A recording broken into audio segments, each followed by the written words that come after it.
Somewhere in Egypt there is a body we cannot find, not because we haven't looked, not because the desert swallowed it without record, not because time did what time does to all things, eroded, dissolved, returned to sand.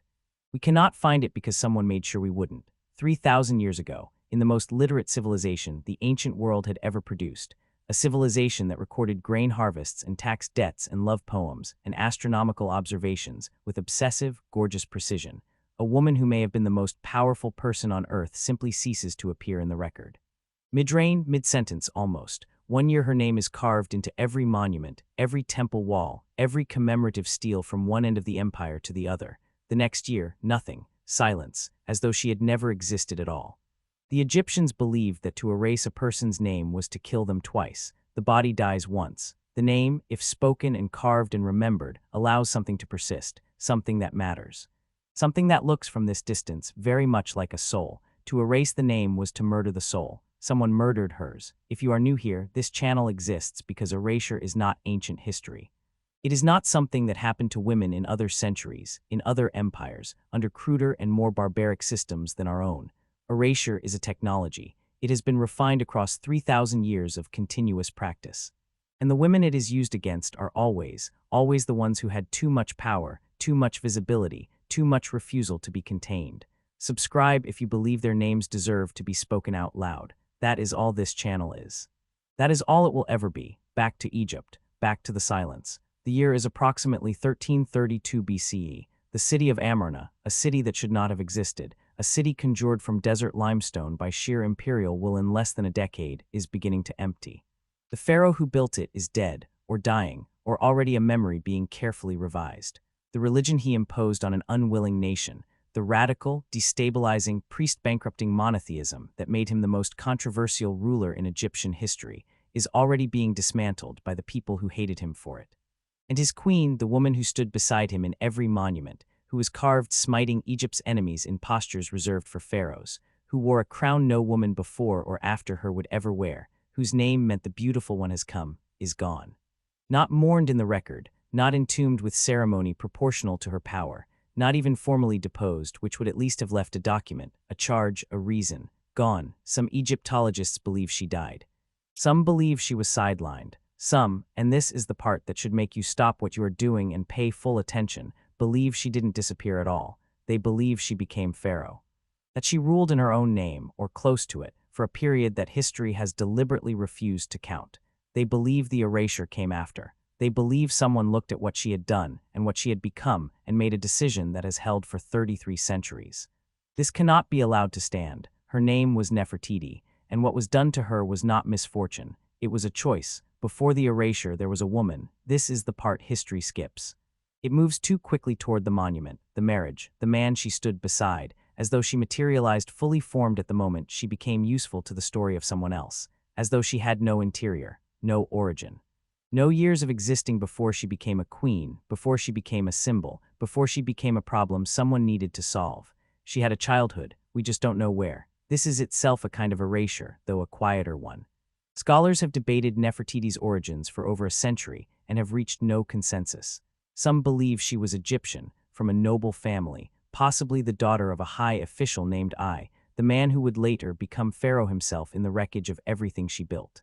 Others believe she was foreign, a princess sent from Mitanni or another of Egypt's allied kingdoms as a diplomatic offering, a girl traded between empires to secure a border, arriving in a country whose language she did not yet speak, whose gods she did not yet know.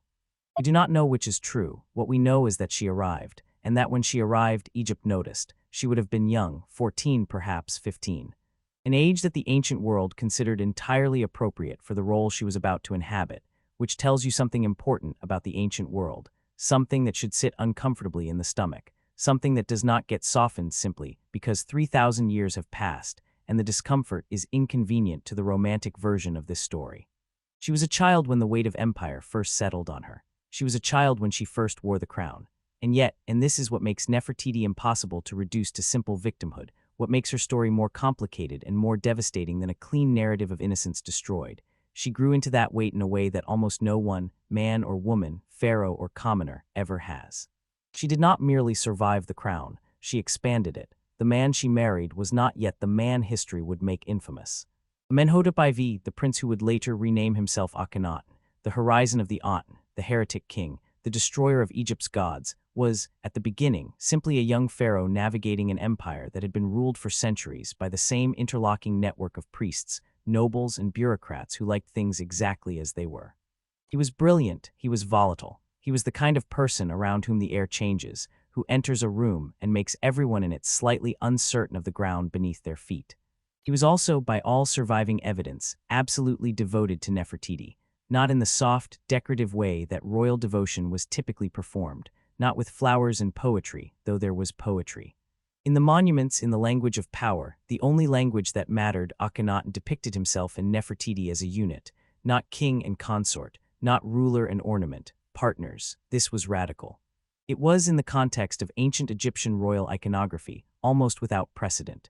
Pharaohs had queens. Pharaohs had many wives, many children, many women arranged in careful hierarchies of favor and utility.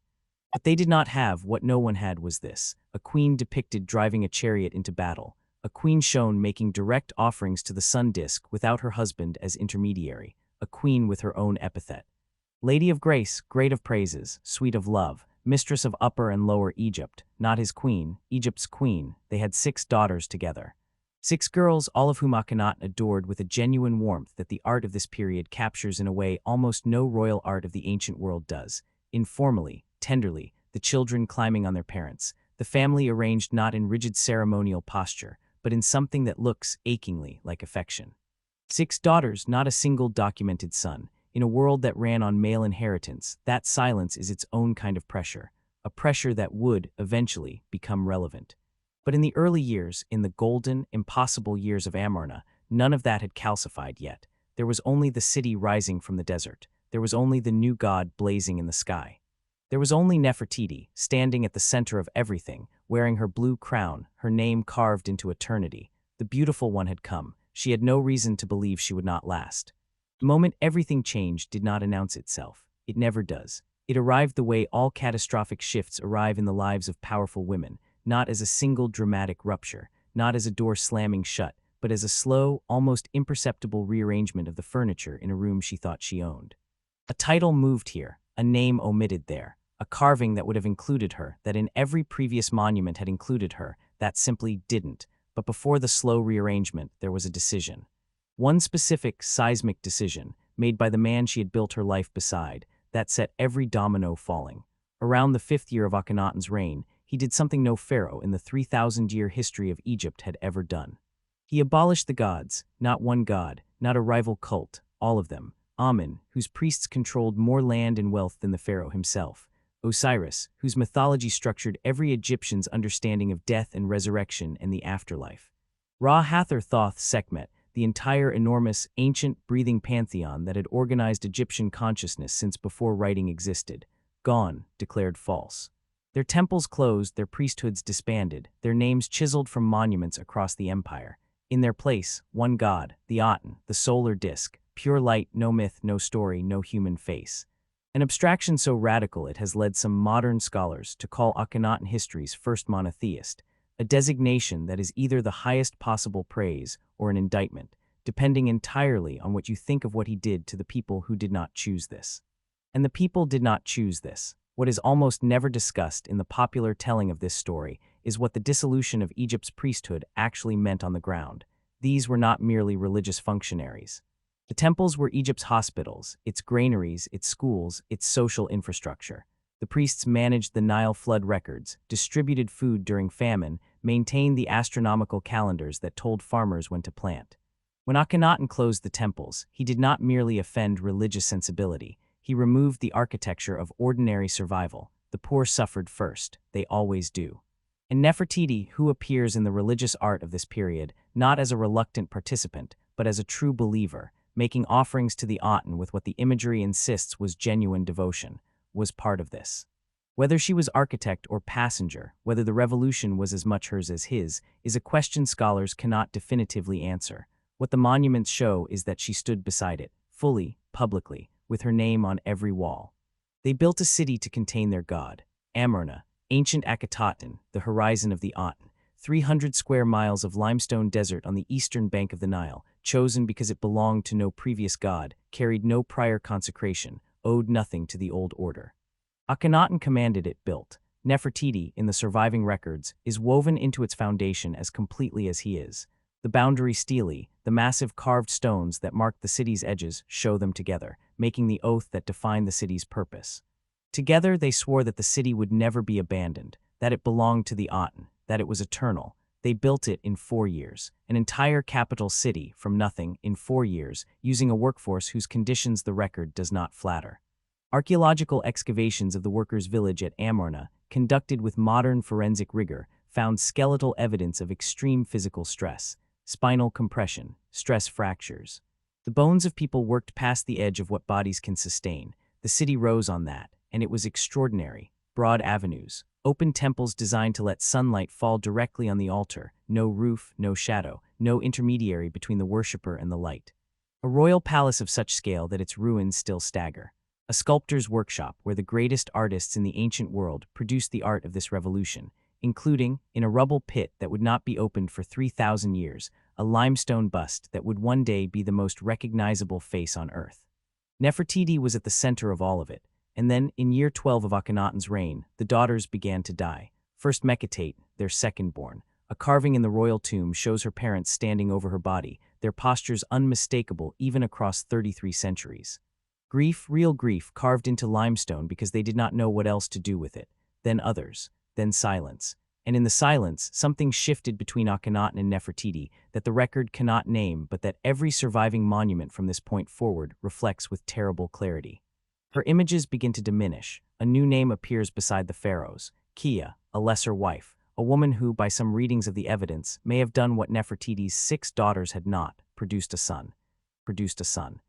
Once you know what to look for, you can watch it happen in the monuments. This is perhaps the most unbearable thing about studying this period, that it is all still there if you know how to read it. The evidence of the unraveling is carved into the same stone that once proclaimed her eternal. You cannot look at the art of Amarna's later years without feeling that you are watching something collapse in slow motion. Without feeling that somewhere in that limestone city, in a palace built to let the sun reach everything, a woman was watching the light move away from her. It begins with Kia. We do not know who Kia was. This is a pattern you may notice. The women adjacent to power in this story are almost all mysteries, their origins unconfirmed, their full names lost, their faces carved and then systematically replaced. What we know is that Kia held a title unprecedented in Egyptian royal nomenclature, the greatly beloved wife of the king of Upper and Lower Egypt. Not great royal wife, that was Nefertiti's title, and it did not transfer. But greatly beloved, a distinction that was personal rather than political, intimate rather than ceremonial, someone beloved in a way that left a mark on the record. And in the final years of Amarna, Kia's images begin appearing in places that were previously Nefertiti's. Not beside them, in their place, her face carved over Nefertiti's face, her name inserted where Nefertiti's name had been. Scholars call this process damnatio memoriae, the condemnation of memory. It was used against enemies of the state, against disgraced officials, against pharaohs whose reigns later rulers wished to pretend had never happened. It was being used on the sitting queen, while she was still alive. Let us be precise about what this means, because the clinical language of Egyptology can obscure the human reality of it. Imagine watching your own face removed, not metaphorically, literally. Artisans with chisels, dispatched by order of someone with the authority to dispatch them, arriving at monuments you had dedicated with your own hands, in a city you had helped conjure from desert sand, and cutting your features away. Replacing them with someone else's, your name, the name that, in your religious understanding, was the vessel of your eternal existence, replaced with another woman's name. Imagine watching that happen. Imagine the particular species of powerlessness it produces, not the powerlessness of the enslaved or the imprisoned, but the specific, suffocating powerlessness of someone who had been powerful, who had stood at the center of everything, who had worn the crown and driven the chariot and made the offerings directly to the god and been depicted, for over a decade, as the living embodiment of divine female authority. Imagine watching all of that become someone else. We do not have a record of what Nefertiti thought. We have no letters, no diary, no account from anyone close enough to her to have witnessed her response. The ancient world was not in the business of recording the interior lives of women, even the most powerful ones. We have only the monuments, and the monuments in year 12 and 13 of Akhenaten's reign are telling a story she did not choose to tell. Then Akhenaten died. The exact year is disputed, circa 1336 or 1334 BCE. The cause is unknown. He was not old by any modern standard, perhaps in his 30s, though the ancient world's relationship to age was not ours. He left behind a city sworn to eternal occupation, a religious revolution that had made most of Egypt miserable, a military that had been neglected in favor of theology, and an empire in which Egypt's vassal states were writing increasingly desperate letters, the Amarna Letters, discovered in 1887. One of the most extraordinary documentary finds in the history of archaeology, begging for military assistance that never came. He also left behind the question of succession. The heir was a boy, Tutankhaten, the child who would become Tutankhamun, who would die young, who would be buried in a tomb so full of treasure that its 1922 discovery became the most famous archaeological find in history. He was 9 years old when the crown became his responsibility. 9 years old, and surrounded by the wreckage of his father's radicalism, and the vultures of the old order already circling, already calculating how quickly they could restore the priests and reclaim the temples and erase every trace of the Aten and the city built in its name. A 9-year-old boy could not manage this. Someone had to. This is where the history becomes genuinely extraordinary and genuinely contested, and genuinely, in the way that only suppressed things can be, dangerous to the people who benefit from the suppression. Because there is a pharaoh, a ruler who appears in the official record between Akhenaten's death and Tutankhamun's formal coronation, whose identity cannot be confirmed, whose name was Nefertiti, who ruled by some estimates for 2 to 3 years, who issued decrees, who made decisions, whose cartouche, the royal oval that enclosed a pharaoh's name, the symbol of sovereignty, exists on surviving objects from this period. Nefertiti, a name that had been one of Nefertiti's official epithets for years. The evidence is not conclusive. Let me be honest about that. Egyptology is a field where certainty is rare and humility is required. Scholars who have spent their entire careers on this question disagree, but a growing number of them believe that Nefertiti did not fade into obscurity after year 12. They believe she did not die quietly in a diminished corner of the palace she had helped build. They believe she ruled. They believe the beautiful one did not simply go. They believe she fought. And they believe that when she lost, when the priests came back and the old order reasserted itself, and the boy king's advisors took control, and the city was abandoned, and the revolution was dismantled brick by brick, they came for her name with the same chisels they used on everything else. She had been carved into eternity. They carved her back out of it. I want to stop here. I want to stop the chronology and the scholarship and the careful, precise accounting of what the monuments show and what they don't show and what the Egyptologists agree on and what they dispute. I want to stop all of that because there is something in this story that cannot be reached through chronology, something that requires a different kind of attention, a slower kind, so stop with me. In 1912, a German archaeologist named Ludwig Borchardt was excavating the ruins of a sculptor's workshop in Amarna. The workshop had belonged to a man named Thutmose, the royal chief sculptor, the man responsible for the official portraits of the royal family, the man whose hands, or whose artisan's hands, had produced the images of Nefertiti that covered an empire. The workshop had been abandoned. Quickly, it seems, the way Amarna itself was abandoned, in a matter of years, as the old order reasserted itself and the city became first an embarrassment, and then a heresy, and then simply a place no one wished to acknowledge had ever existed. In the rubble of that workshop, in a pit that may have been a deliberate hiding place, or may simply have been the debris of a life left behind in haste, Borchardt's team found a painted limestone bust. It was intact. Miraculously, improbably, across 3,000 years of burial and silence, it was almost entirely intact. Her neck is long and carries itself with a composure that does not look like serenity, it looks like will. Like the decision, made once and held permanently, to remain upright regardless of what the world places on your shoulders. Her cheekbones are extraordinary, not in the way that word is used carelessly, but in its literal sense. They inspire awe, they exceed ordinary expectation. They make you understand why an entire civilization considered this face a kind of argument for the existence of beauty as a cosmic principle. Her left eye is missing. The inlay never found. For a long time, archaeologists assumed it had simply been lost in the rubble, another casualty of the centuries. Now many believe it was never inserted. That the bust was a master model, a template from which other portraits were made, and that the left eye was left incomplete because the bust was never meant to be a finished object. It was a workshop tool, a reference. It was, in the language of the sculptor's craft, still in progress. She was still in progress when they buried her. I think about that eye. the missing eye in the face that survived everything. The incompleteness in the object that outlasted the empire that made it, the unfinished detail in the most finished face. I think about what it means to be interrupted, to be mid-sentence, mid-reign, mid-construction of something enormous and real and yours, to be left incomplete not because you ran out of time, but because someone decided your time was over, the beautiful one had come. And someone decided she was finished before she was done. Let us be precise about who did this, not fate, not time, not the impersonal erosion of centuries. Those are comfortable explanations. They distribute the guilt so broadly that it disappears. They transform deliberate human choices into natural phenomena, and in doing so, they protect the people who made those choices from ever being named. Someone ordered the chisels, someone dispatched the artisans, someone stood in front of Nefertiti's monuments, in the city she had helped build, in the temples she had consecrated with her own hands, in the tombs prepared for the daughters she had buried, and gave the instruction. Remove her, we know some of their names. I, the man who may have been Nefertiti's own father, who served as advisor through the entire Amarna period and emerged from its wreckage as pharaoh, ruling for 4 years after Tutankhamun's death. Who was positioned perfectly to have facilitated her erasure while standing close enough to her to have known exactly what was being erased. Horemheb, the general, the military man who had watched Akhenaten's theological obsessions hollow out Egypt's armies and leave its borders exposed. Who became pharaoh after I and prosecuted the dismantling of the Amarna period with a thoroughness that looks, from this distance, like rage. Who removed Akhenaten, Nefertiti, and Tutankhamun from the official king lists entirely, striking their reigns from the record as though those decades had simply not occurred. Who took credit for monuments he did not build by replacing the names carved on them with his own. The priests of Amun, restored, revenged, furious, reclaiming temples that had been stripped and redistributing power that had been seized.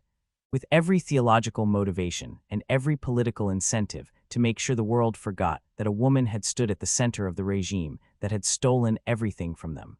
These were not impersonal forces. They were men with names and titles and motivations we can reconstruct with reasonable confidence. They made choices, specific, documentable, consequential choices. And the consequence was her absence from history for 3,000 years. But I want to go further than naming individual men, because the individual men, however culpable, are not the whole story. They are the instruments of something larger, something that did not begin with them and did not end with them, and that we would be dishonest to pretend is safely confined to the ancient world. What was done to Nefertiti is what has always been done to women who hold too much. Not power in the abstract. History is full of powerful women it found a way to accommodate, women whose power was contained within forms that did not threaten the fundamental architecture of male authority. The queen who ruled through her son, the woman whose influence was exercised privately, behind closed doors, in the spaces men designed for feminine power so that it would stay there. Nefertiti was not that. Nefertiti was depicted in the public, monumental, theological language of pharaonic authority, the language reserved for rulers, as a ruler. She wore the crown, she smote the enemies, she offered to the god, not through her husband. Not on his behalf, directly in her own person, in her own name. That is not the kind of power the architecture is designed to hold, and so the architecture rejected her. As it has always rejected women who exceed the space it allocates for them. As it rejected them in the courts of medieval Europe, and the academies of the Enlightenment, and the boardrooms of the 20th century, and the comment sections of the 21st. The technology changes. The chisels become ink, become silence, become the Wikipedia edit that removes a woman's name from the list of contributors to her own field, become the history textbook that mentions the pharaoh and does not mention his queen, become the museum placard that says Akhenaten revolutionized Egyptian religion, without noting that the woman carved beside him on every monument of that revolution is standing right there, in plain sight. Her name's still legible if you bother to read it. Erasure is not ancient, it is current, it is practiced, it is maintained daily by 10,000 small decisions that collectively ensure that the names of certain people do not persist. The priests of Amun are not a historical curiosity, they are a category, and they are still very much in the business of chisels. Amarna was abandoned within a decade of Akhenaten's death. This is the part of the story that the monuments cannot fully convey, the sheer speed of it. The city that had taken 4 years and an army of laborers and the full resources of the wealthiest empire on earth to build was emptied in what amounts, historically, to a blink. The population relocated, the palaces left to the desert, The temples opened to the sky they had been designed to worship, but worshiplessly now, the liturgy gone, the priests gone, the god officially unmade. The Aten did not survive its inventor, and the city built to house it became, in official Egyptian memory, a place that had not existed. Later pharaohs referred to Akhenaten, when they referred to him at all, as the criminal of Akhetaten. The heretic, the one whose name should not be spoken. His monuments were dismantled, and their limestone blocks repurposed. Archaeologists have found them embedded in the foundations of later temples, Nefertiti's face passing through the walls of buildings constructed to the gods she had replaced, her features hidden inside the very architecture of the restoration. She became literally load-bearing. She held up the structures built to erase her. Tutankhamun died at 19. The boy king who had been 9 years old when the crown became his, who had been guided through his reign by the same advisors who were systematically undoing everything his parents, or his father, and possibly his stepmother, and possibly the woman who may have ruled in his name, had built. He died of causes that forensic analysis of his mummy suggests were a combination of malaria, bone disease, and possibly a broken leg that became infected. He was buried in a tomb in the Valley of the Kings. A small tomb, by pharaonic standards, not what a king of his lineage would typically receive, which has led some scholars to speculate that the tomb was prepared hastily, that it may have originally been intended for someone else. Someone else, someone who was expected to die first, or who was supposed to be buried there before the plan changed. The tomb was filled with treasure that staggers the imagination, 4,000 objects. Gold everywhere, the gold mask that is now the most reproduced image in the history of archaeology. Statues, jewelry, furniture, chariots, jars of food, shabtis to serve him in the afterlife, every object selected to ensure that his journey into death would be attended and comfortable and eternal. He has been the most famous person in this story for 100 years. He was a child who died before he finished growing up. His tomb was found in 1922 by Howard Carter. Nefertiti's tomb has never been found.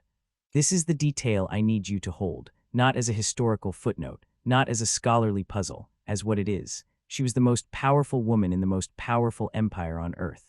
She was depicted for over a decade with the iconography of divine sovereignty. She may have ruled as pharaoh in her own right. By every measure available to the civilization she inhabited, she was entitled to a tomb of staggering magnificence, a house of eternity, as the Egyptians called them, constructed to protect her body and provision her afterlife for the duration of time itself. She has no confirmed tomb, not undiscovered and sealed, awaiting the right technology or the right expedition, not lost to grave robbers who stripped it to nothing, not destroyed by the restoration. We simply do not know where she is. 3,000 years later, we do not know where she is, and I want you to feel the specific weight of that, not the grandeur of the mystery, not the romance of the undiscovered queen, the weight.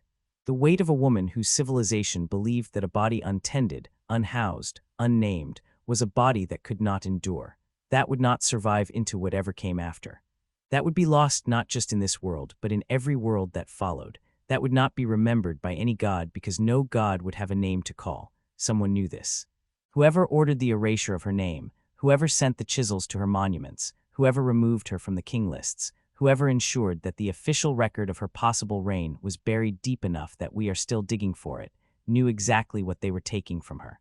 They were not destroying her property, they were not revoking her titles, they were trying to kill her soul, and they had 33 more centuries than she did to make it stick. Here is what survived, one bust. Painted limestone, 50 centimeters tall, weighing approximately 20 kilograms, left eye missing, found in a rubble pit in a sculptor's workshop in an abandoned city, buried under 3,000 years of sand and silence, and the deliberate forgetting of everyone who had reason to forget. It is currently in the News Museum in Berlin. Egypt has been formally requesting its return since 1924. Every request has been declined. The German government's position is that the object was legally acquired, exported under a permit obtained in 1913, 1 year after its discovery, under circumstances that Egyptian authorities have long argued involved misrepresentation of the object's value and significance. The bust of Nefertiti sits in a climate-controlled room in a European museum, visited by millions of people every year, and it is not in the country it came from, and the country it came from has been asking for it back for over a century, and the answer has been no. She was taken from her country once in her lifetime by the forces of restoration and erasure. She's being kept from it still. Akhenaten was remembered, poorly but remembered, the criminal of Akhetaten, the heretic, the one who dismantled the gods. His name survived in the documents that condemned him, a kind of dark preservation, the way certain pathogens survive by being studied rather than ignored. Tutankhamun became, by the accident of an unlooted tomb and a British archaeologist's persistence, the most famous pharaoh in history. His face, the gold mask, serene and perfect, is reproduced on more objects than any other image from the ancient world. His name is taught to every schoolchild who studies ancient Egypt. He was 9 years old when the crown became his. He was 19 when he died. He did not choose to be famous. He did not build the religion or the city or the revolution. He was a child in the middle of something enormous, guided by men with agendas, dead before he could develop any of his own. He has a face that everyone knows. She has a face that everyone knows. His name is on the curriculum. Hers is not always. And when it is, she is introduced as his relative, his stepmother, possibly, or his half-sister, the relationships themselves disputed, her identity defined by her proximity to the boy whose tomb was found. She was there first, she was more powerful, she may have ruled, she is the footnote. I have sat with this story for a long time. I have sat with the specific quality of injustice it contains, not the hot, immediate injustice of violence done in daylight, but the cold, patient, architectural injustice of erasure. The kind that requires maintenance. That must be actively sustained across centuries, because the truth has a persistent tendency to resurface, because the evidence has a stubborn refusal to disappear completely, even when someone has gone to enormous lengths to make it do so. The bust survived, the Amarna letters survived, the boundary stele survived, the fragments of her cartouche, her epithet, her image, scattered across the ruins of a city that was supposed to have never existed, all of it survived. She survived.